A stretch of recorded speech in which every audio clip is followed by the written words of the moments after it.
За өнгөрсөн 30 жил Ардсан нам хоёроос салшгүй холбоотой.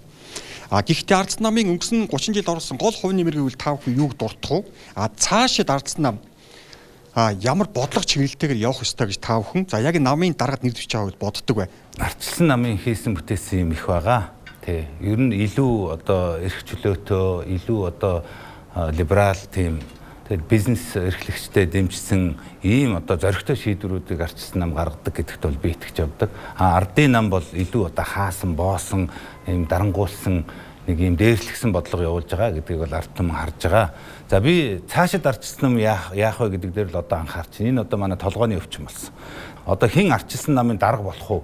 Хэний хүн Ардчилсан намын дарга болох уу гэдэг дээр одоо мөнгө хайж байна. Энэ Ардчилсан намын даргын сонгуульд Ардчилсан намын гишүүд дэмжигчдийг идэвхтэй оролцооч.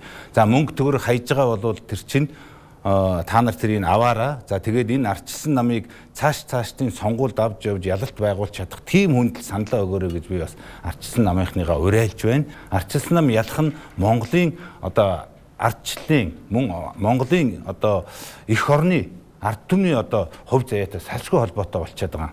24 онд ямар лидертэй сонгуульд орох уу гэдгээл одоо Ардчилсан намын гишүүд минь сайн тунгаад саналаа өгөөч тий.